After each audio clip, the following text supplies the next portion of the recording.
quiet of night, I whispered my plea, holding her close, hoping for her decree.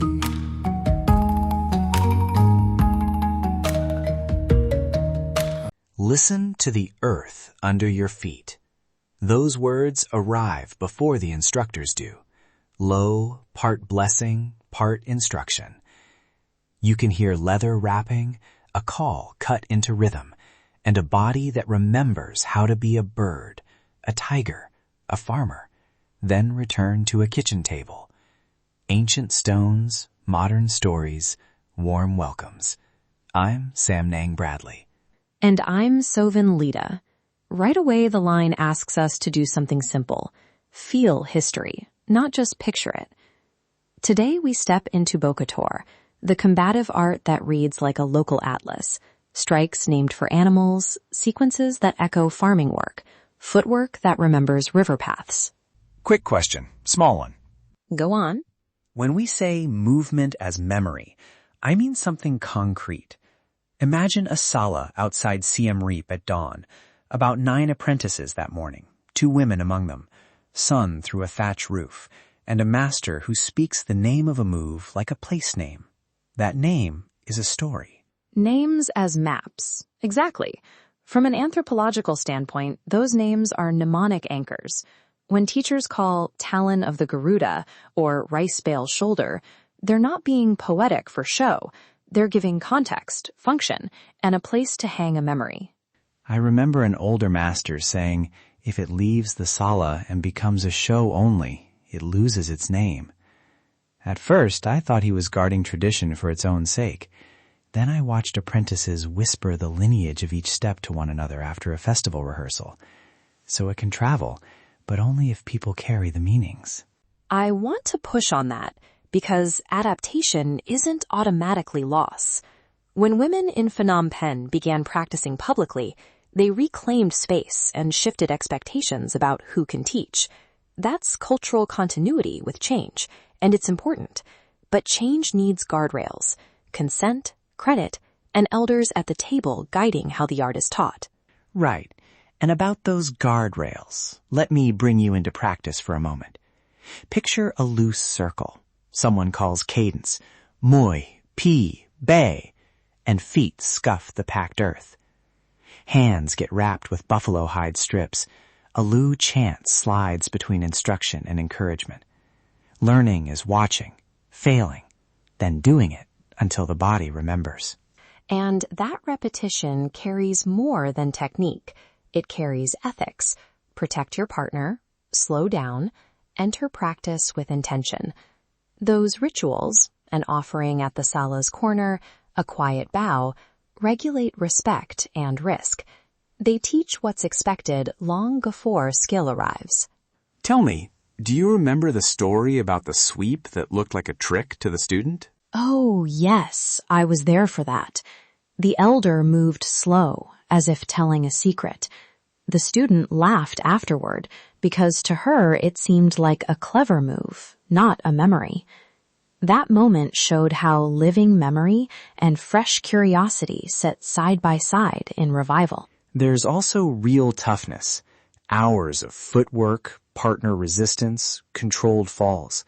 But even toughness is taught as care. You learn to catch a partner, to fall safely, and to hold a rhythm together.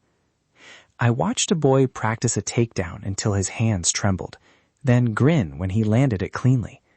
That grin? That's an argument for preservation. And those smiles matter because Bokator programs are doing social work too. In Takeo and Siem Reap, we've seen after-school classes pair technique with leadership sessions, conflict resolution, basic first aid, even help with schoolwork. It reframes Bokator as a tool for community resilience, not just combat. Let's talk about recordings and performances for a second, because listeners often ask. If you want to record, always ask permission. If you want to support a school, ask how they prefer donations, money, equipment, or program support. Small gestures add up to an ethical ledger. And when you watch closely. Notice the hand wraps, the cadence, who leads. Ask about lineage.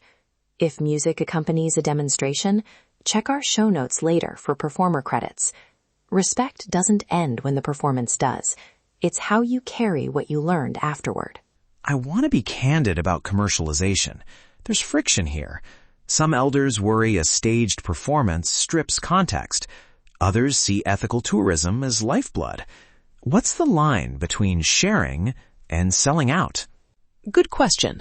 The field shows solutions, written agreements about repertoire and payments, consent for recordings, and ensuring elders shape curriculum when an external partner is involved.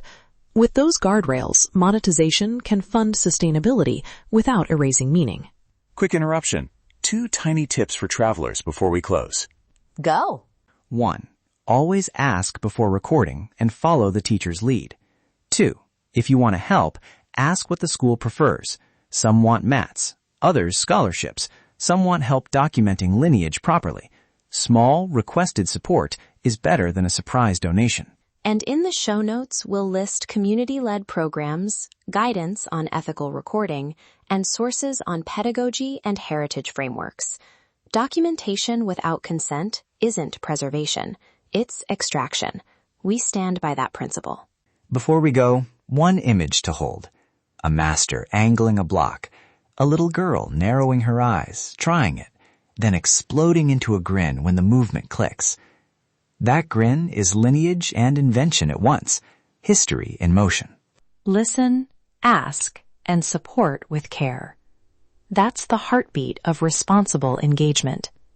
Curiosity wrapped in consent. If this moved you, subscribe to Ancient Echoes for weekly journeys into Khmer arts, temples, and community stories. Share this episode with someone who cares about movement, craft, or living heritage. Quiet stones, loud stories. Thank you for walking the sala with us. Hear Cambodia's heart.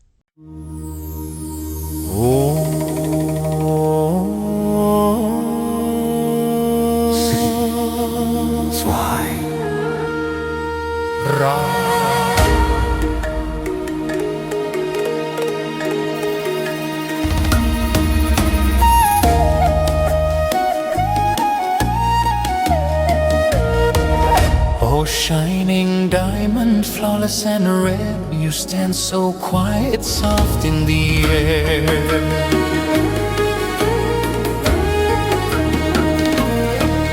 I dared not to rush you, feared you'd flee. Your heart too pure to belong to me. If you turn away, I reach and bind, press my hand, still body and mind.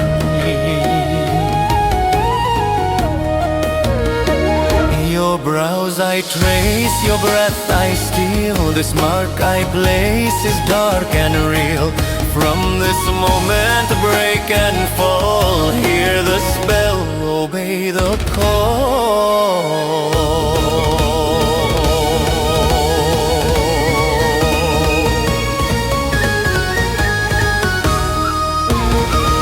False love born from sacred lies, second one whispers through closed eyes. Follow me, don't fight, don't run, your soul is caught, my work is done. Empty will, your light undone, under spell, under Sigmund.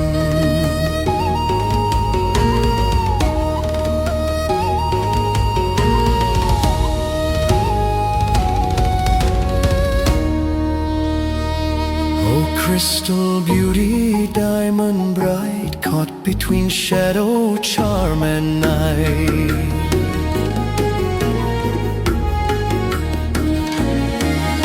Time won't save you, truth won't last. This vow is carved, the line is cast. My words are smoke, my touch is fire. I bend your heart to dark desire.